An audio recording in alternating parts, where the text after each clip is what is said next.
بسم الله الرحمن الرحيم. الحمد لله رب العالمين، والعاقبة للمتقين، والصلاة والسلام الأتمان الأكملان على إمام المتقين وقائد الغر المحجلين، نبينا وإمامنا وقدوتنا محمد بن عبد الله صلى الله عليه وعلى آله وصحبه وسلم تسليما كثيرا إلى يوم الدين. أما بعد، فيطيب لإخوانكم في شبكة أهل الأثر السلفية أن يقدم لكم هذه المادة، سائلين من الله سبحانه وتعالى أن ينفع بها الجميع. أن الإيمان قول وعمل يزيد بالطاعة وينقص بالمعصية، وينكر على من يقول إن الخلاف بيننا وبين المرجئة الفقهاء صوري. منه حتى شيخ الإسلام قال هذا مرات، شيخ الإسلام تيمية، وقلده ابن أبي العز بارك الله فيه.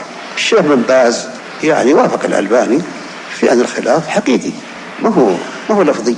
الشيخ الفوزان أظن كذلك. أحسن الله إليكم صاحب الفضيلة. وهذا سائل يقول: هل ما قرره شيخ الإسلام رحمه الله في كتاب الإيمان وتبعه على ذلك ابن أبي العز في شرحه على الطحاوية من أن الخلاف بين أهل السنة والجماعة ومرجئة الفقهاء خلاف لفظي، هل هو راجع للابتداع؟ وأرجو التفصيل في ذلك.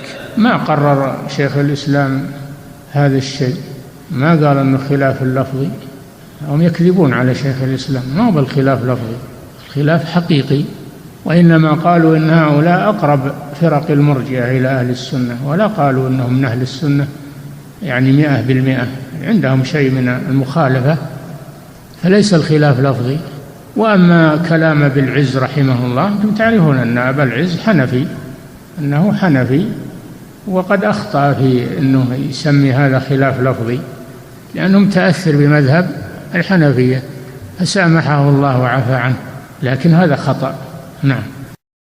وفي الختام نحمد الله تعالى على أن من علينا بافتتاح هذه الشبكة، شبكة أهل الأثر السلفية، كما نسأله سبحانه أن يوفقنا لمزيد من العطاء الخير الذي تعم به الفائدة والمنفعة للمسلمين.